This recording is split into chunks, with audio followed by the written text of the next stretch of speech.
A person does not collapse only when life becomes hard. Sometimes they collapse later.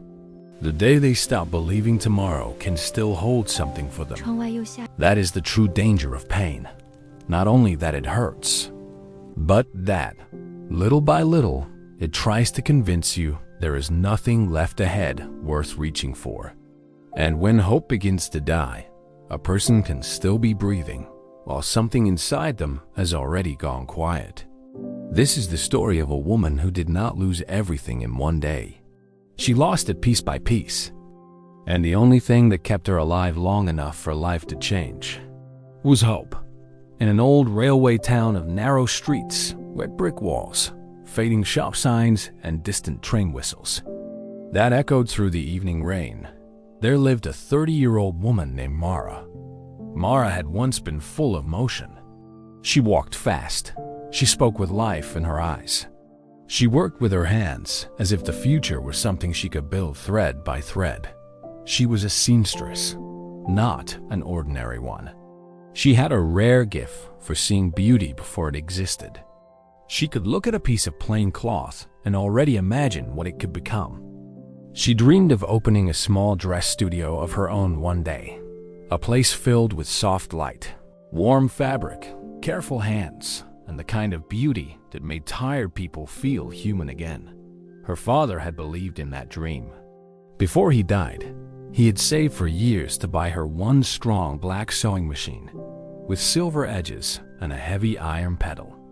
It was not fancy, but to Mara it felt like a promise. This will not only sew cloth, her father had told her. If you stay faithful to it, it will sew your future. For years, she believed that too. Then life turned. First, her father died. Then her mother became weak with illness. Then the small workshop Mara had finally rented near the market was destroyed in a late-night fire. That swallowed 3 shops before dawn. By morning, her scissors were twisted metal. Her fabric was ash. Her shelves were blackened wood. And the dream she had carried for years stood in front of her like a dead thing. People in town spoke gently at first. Poor Mara. She worked so hard. It is a cruel season. But pity can be a heavy sound when you hear it too often. It began following her through the streets, into the market, into the bakery line, into the station road. And slowly, a new sentence entered people's voices. Life has not been kind to her.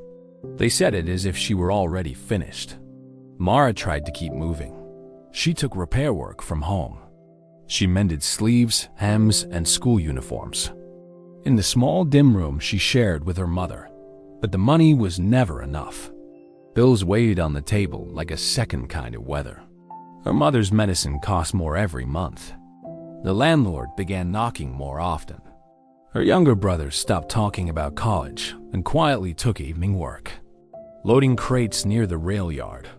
That hurt Mara more than hunger, because she knew what it meant. The dream was no longer only failing her. It was beginning to take things from the people she loved. Weeks passed, then months, and something inside her began to change. Not suddenly, quietly. She stopped speaking about the future. She stopped sketching dress ideas in the corners of old paper. She stopped looking at her sewing machine with love. At night, she would sit by the window, hearing trains move through the dark, and think the same thought again and again. Maybe life has already chosen what kind of ending belongs to me. That was the real danger. Not the fire, not the debt, not the whispers. It was the slow beginning of hopelessness. One cold evening, the landlord came and stood in her doorway with rain on his coat. "Mara," he said, not unkindly, "I cannot wait much longer. 3 more days. After that, I will need payment or something of equal value." Mara knew exactly what he meant. The sewing machine, the machine her father had bought, the machine that had survived the fire only because it had been in her room that night, the machine that was no longer just a tool. It was the last living piece of her dream.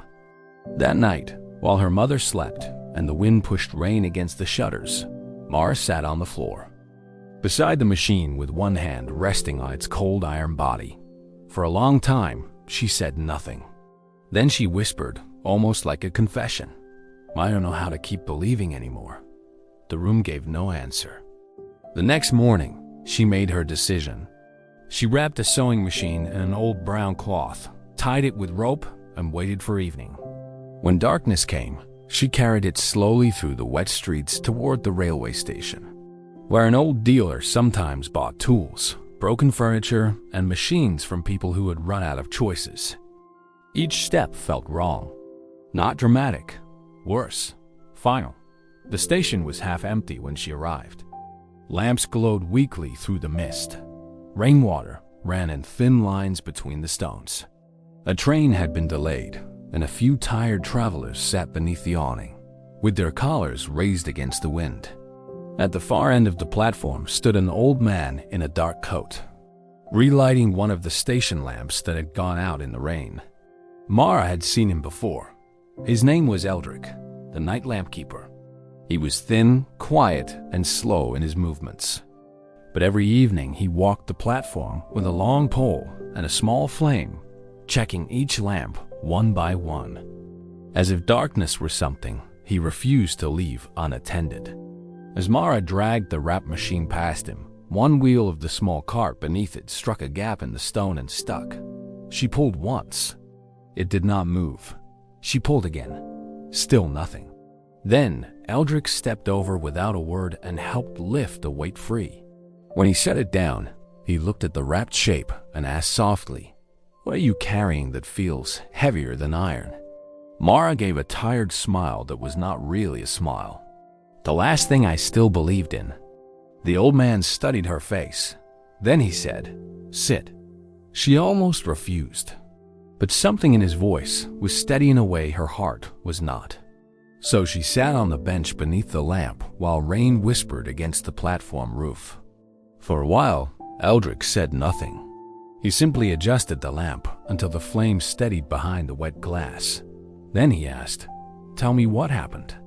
And perhaps because she was too tired to protect herself anymore, Mara told him.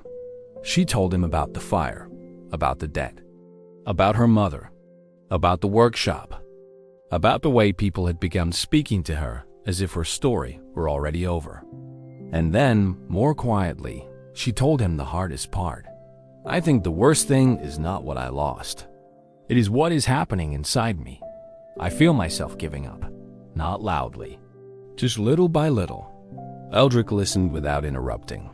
When she finished, he looked out into the rain-dark tracks and said, "Most people misunderstand hope." Mara said nothing. He continued, "They think hope means smiling. They think it means believing everything will turn out beautifully. They think it means pretending not to be afraid." He shook his head once. "No, hope is much more serious than that." Then he pointed toward the lamp above them. "Do you see this light?"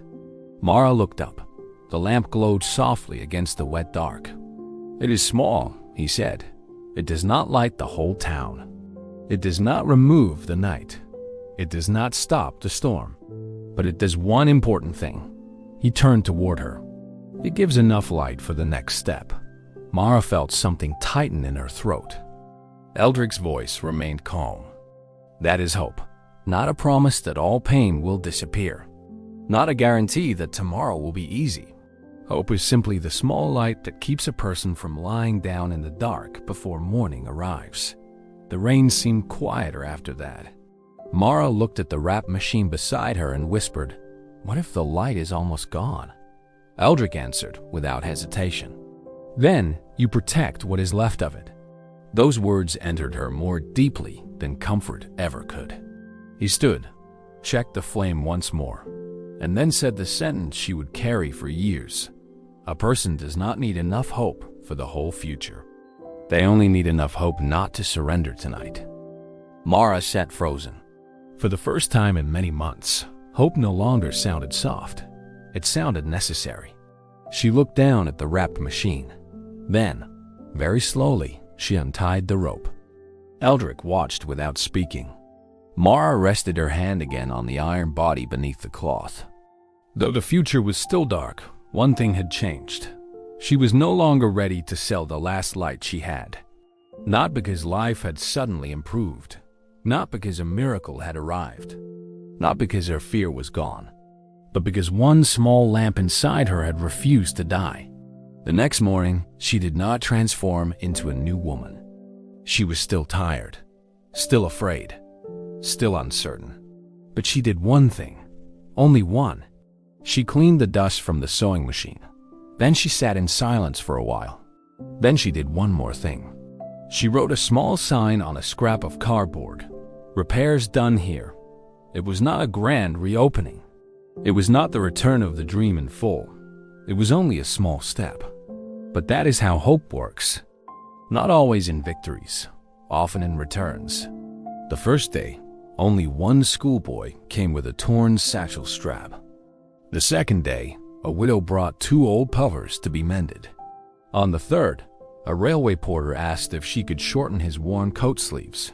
The money was small, almost insulting compared to what she needed. But something inside Mara understood a truth she had not seen before. This was not the full life she had wanted, but it was still life moving. And movement matters when despair has been trying to make you still. Days turned into weeks. Mara began waking earlier. She repaired more carefully. She organized the tiny room. She set aside a few coins at a time for medicine, then a few more for cloth, then a little more for thread.